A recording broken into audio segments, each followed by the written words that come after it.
جاء بالحسنة فله عشر أمثالها. عن أبي هريرة رضي الله تعالى عنه قال قال رسول الله صلى الله عليه وسلم بادروا بالأعمال سبعا هل تنتظرون إلا فقرا منسيا أو غنى مدغيا أو مرضا مفسدا أو موتا مجهزا أو الدجال أو الساعة فالساعة أدهى وأمر. اللهم صل على محمد وعلى آل محمد وبارك وسلم وبارك وسلم تسليما كثيرا كثيرا. ہر ابتدا سے پہلے ہر انتہا کے بعد ذات نبی بلند ہے. ذات خدا کے بعد دنیا میں احترام کے قابل ہیں جتنے لوگ، میں سب کو مانتا ہوں مگر مصطفیٰ کے بعد. سبحان اللہ سبحان اللہ. میرے دوستوں اور بزرگوں، بالخصوص اسٹیج پہ تشریف فرما معزز و موقر علماء کرام، جو مجمع جانے لگا ہے، میں ان سے مؤدبانہ گزارش کروں گا کہ اتنے لوگوں کو جھیلا ہے تو تھوڑی دیر مجھے بھی جھیل لیجیے. بلایا آپ نے ہے تو جھیلنا بھی آپ ہی کو پڑے گا. اور دل بھائی کے ساتھ یہ میرا دوسرا ایسی ملاقات ہے اور ایسی جگہ ہے اور ایسے وقت میں ہے کہ میں اس لفظ کو پھر دوبارہ دہرا رہا ہوں کہ میں آتا ہوں دوسرے تاریخ میں اور بیان کرتا ہوں دوسرے تاریخ میں. مجھے بلایا گیا تھا 12 تاریخ میں، لیکن موقع ملا ہے 13 تاریخ میں. یہ حضرت مولانا سمیع اللہ صاحب قاسمی دامت برکاتہم، اللہ ان کو جزائے خیر عطا فرمائے اور اللہ ان کو صحت عافیت دے، اللہ ان کی قربانی کو قبول فرمائے. میں ان جاتے ہوئے لوگوں کے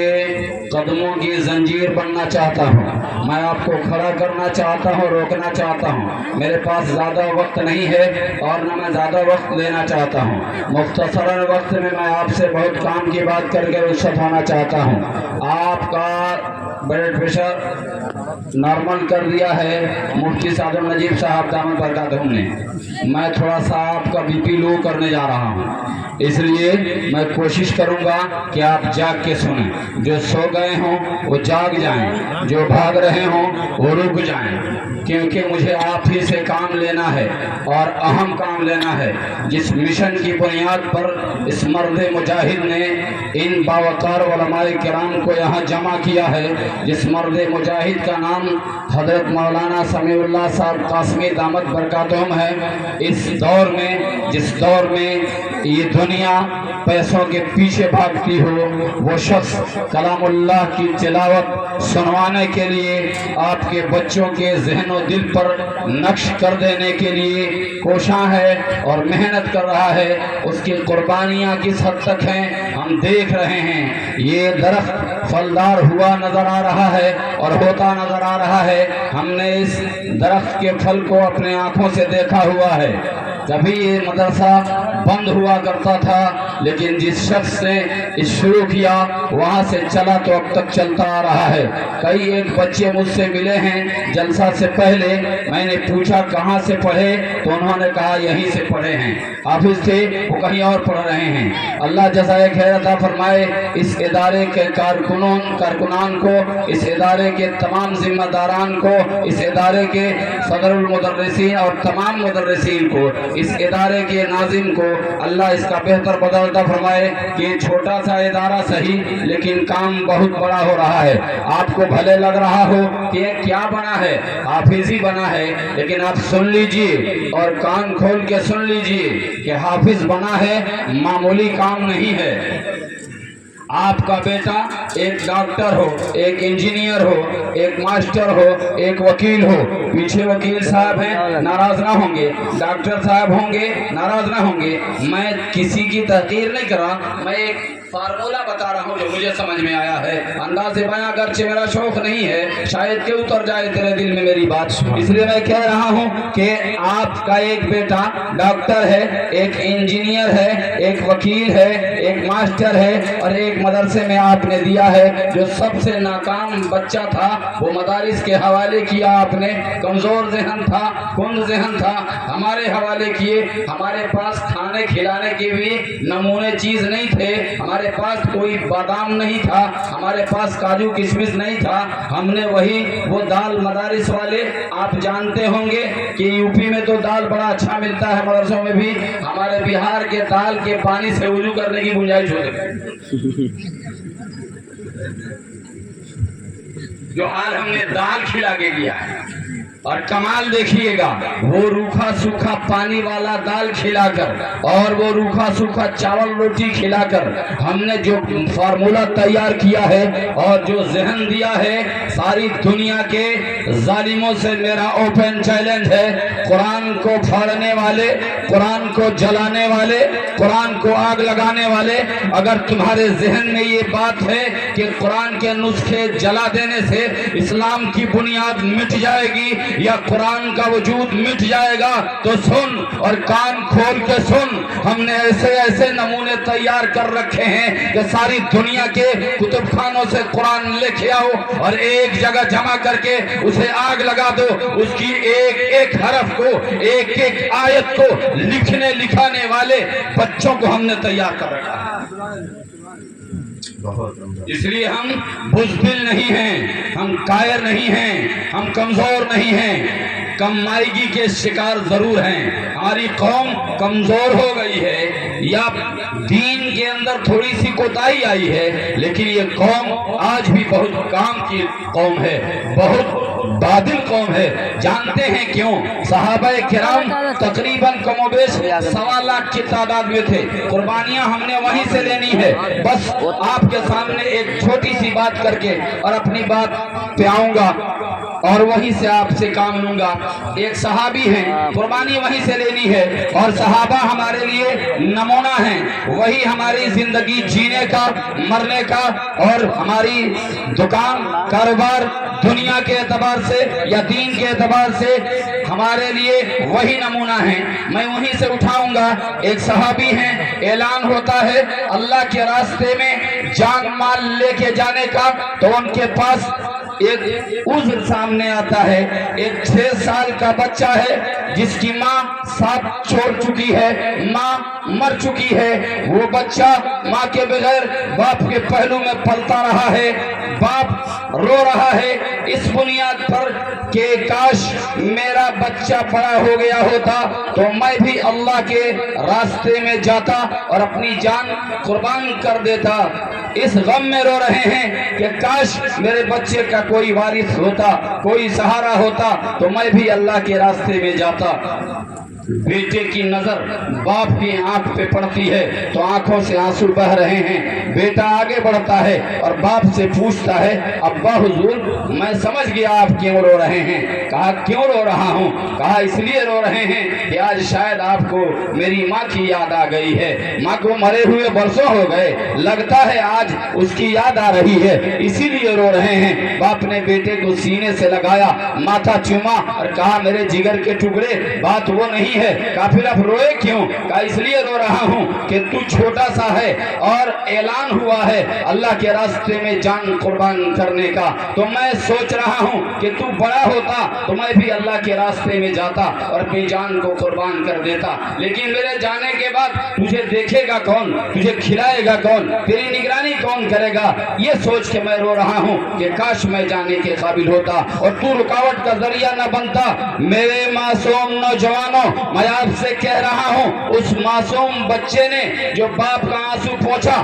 جملہ بولا، وہ ہمارے لیے نمونہ ہے۔ وہ بچہ کھڑا ہوتا ہے کہتا ہے ابا حضور اب تک ماں نہیں ہے نا، بغیر ماں کے جینے کی کوشش کرتا رہا ہوں اور اب تک بغیر ماں کے جیا ہوں، آئندہ بغیر باپ کے جینے کی کوشش کروں گا، لیکن اللہ کا دین برباد ہو یہ گوارا نہیں ہے، اللہ کے دین کا نقصان ہو یہ منظور نہیں ہے۔ ابا حضور آپ جائیں، آمنہ کے درے یتیم کا اعلان ہو گیا ہے اور میرا باپ دروازے پہ بیٹھا رہے، جان بچائے مال بچائے، یہ مجھے منظور نہیں ہے۔ اپنا جان لے اپنی مال لے، اللہ کے راستے میں نکل جائیں۔ اگر مقدر میں ملنا ہوگا تو دوبارہ ملاقات ہو جائے گی، اور اگر مقدر میں ملنا نہیں ہوگا تو پھر قیامت میں آپ سے اور ماں سے ملاقات ہوگی۔ جب بیٹے نے یہ حوصلہ کن بات کی تو باپ نے پھر دوبارہ بیٹے کا ماتھا چوما، سینے سے لگایا، گھوڑا تیار کیا، بیٹے کو گود میں بیٹھائی، گھوڑے کے پشت پر بیٹھائی، گھوڑے کو ایل لگائی اور مدینے کے باہر ٹیلے پہ جا کے بچے کو کھڑا کر دیا،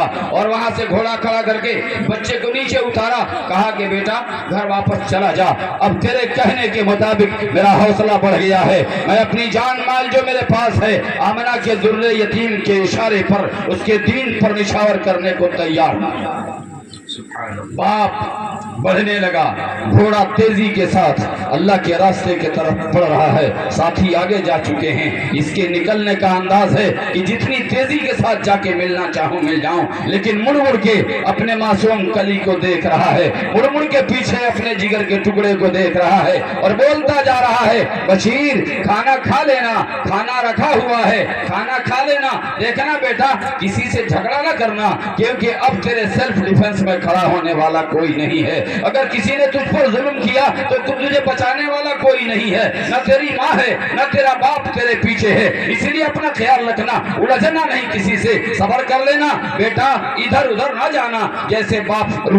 جدا ہوتے ہوئے اولاد کو نصیحت کرتا ہے ویسے ہی باپ نصیحت کرتا ہوا رخصت ہو جاتا ہے، بیٹا وہاں سے روتا ہوا گھر کو واپس آتا ہے اور دیواروں سے لگ کے اس کی صبح سے شام ہوتی ہے اور شام سے صبح ہوتی ہے، دن رات گزرتے رہتے ہیں، یہاں تک کہ اچانک کانوں میں آواز پڑتی ہے کہ فوج ادھر سے واپس آ رہی ہے، جو لڑاکو فوج گئی تھی جہاد پہ وہ واپس آ رہی ہے، وہ پھر اسی جگہ پہ جہاں سے باپ کو چھوڑا تھا جا کے کھڑا ہو جاتا ہے اور اپنی نظریں غائرانہ ان لوگوں پہ دوڑانا شروع کرتا ہے، اپنے باپ کو پہچانتا ہے، پہلی ٹولی گزرتی ہے، ایک ایک کی شکل پڑتا ہے، ان میں اس کا باپ نظر نہیں آتا، ان سے پوچھتا ہے ما فعل ابی، اے لوگو یہ تو بتاؤ تمہارے بیچ میرا ابا نظر نہیں آتا، کہاں چلا گیا، کہاں ہے؟ ان لوگوں نے کہا پیچھے ہوگا، پیچھے والوں سے پتہ کر لو، دوسری ٹولی آتی ہے اور اس کے بعد وہی سوال کرتا ہے، لوگ کہتے پیچھے والوں سے پتہ کر لو، یہاں تک کہ اخیر میں